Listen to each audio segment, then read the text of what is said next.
गंगोत्री का जल का कलश सिर पर रखकर 1 मई को शुरू हुई शिवरंजनी की पद यात्रा आखिरकार बागेश्वर धाम पहुंच गई और वहां पर शिवरंजनी ने पहुंचकर बालाजी सरकार के दर्शन किए तो वहीं शिवलिंग में जल अर्पित किया। लेकिन शिवरंजनी का अपने प्राणनाथ से मिलने का सपना अधूरा रह गया। यूं तो छतरपुर जिले के बागेश्वर धाम में पूरे देश दुनिया और से श्रद्धालु लगातार पहुंच रहे हैं। कई श्रद्धालु तो ऐसे भी हैं जिनके त्याग और समर्पण से बागेश्वर धाम पहुंचने की खबरें सुर्खियों में रहती हैं। लेकिन गंगोत्री का जल लेकर 1 मई को शुरू हुई शिवरंजनी तिवारी की बागेश्वर धाम तक की पदयात्रा लगातार मीडिया की सुर्खियों में छा गई। शिवरंजनी ने जब बागेश्वर धाम के पीठाधीश्वर धीरेन्द्र कृष्ण शास्त्री को प्राणनाथ और भगवान जैसे शब्दों का इस्तेमाल किया तो उनकी इस यात्रा को उनके धीरेन्द्र कृष्ण शास्त्री से विवाह से जोड़कर देखे जाने लगा। और इसके बाद लगातार शिवरंजनी जहाँ भी अपनी यात्रा में पहुंची तो लोग उनका स्वागत सत्कार कर उन्हें सम्मान देते रहे। बुधवार को शिवरंजनी छतरपुर की सीमा पर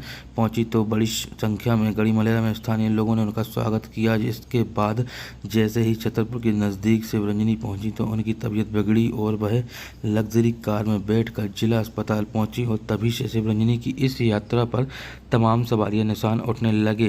जिला अस्पताल में शिवरंजनी का उपचार हुआ और उन्हें डिहाइड्रेशन की शिकायत बताई गई। इसके बाद गुरुवार को शिवरंजनी ने अपने एक परिचित के यहाँ रुक कर आराम किया और गुरुवार को ही एक और विवाद उनके साथ जुड़ गया जब जगत गुरु शंकराचार्य ज्योतिष पीठ के मीडिया प्रभारी के द्वारा प्रेस कॉन्फ्रेंस कर कहा गया कि शिवरंजनी तिवारी जो अपने आप को ब्रह्मलीन शंकराचार्य स्वामी स्वरूपानंद सरस्वती को अपना रिश्तेदार बतलाती हैं वो झूठ है।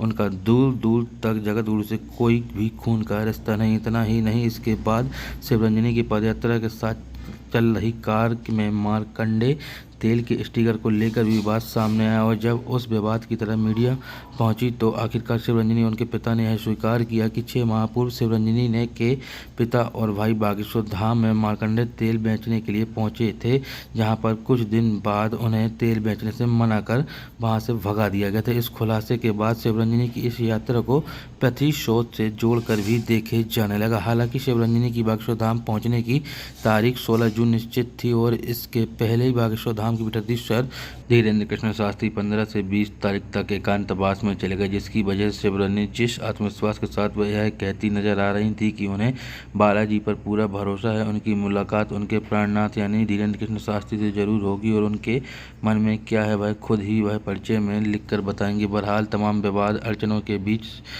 आखिरकार शुक्रवार की देर शाम शिवरंजनी की छतरपुर से शुरू हुई पदयात्रा देर शाम बागेश्वर धाम पहुंची, जहां पर उन्हें भीड़ से हटकर वीआईपी दर्शन कराए गए। उन्हें बालाजी सरकार के दर्शन किए तो वहीं शिवलिंग में गंगोत्री का जल अर्पित किया। इस बीच शिवरंजनी के साथ उनके परिजन और बड़ी संख्या में श्रद्धालु का जनसैलाब उमड़ पड़ा और हर तरफ जय जय श्री राम के जय घोषों से बागेश्वर धाम गूंजयमान हो गया। भले ही शिवरंजनी को बालाजी सरकार के दर्शन और शिवलिंग में जल अर्पित करने का सौभाग्य प्राप्त हो गया हो, लेकिन जो सपना संजोकर शिवरंजनी पदयात्रा में निकली थी वह अपने प्राणनाथ से मिलने का, उनका यह सपना अधूरा रह गया।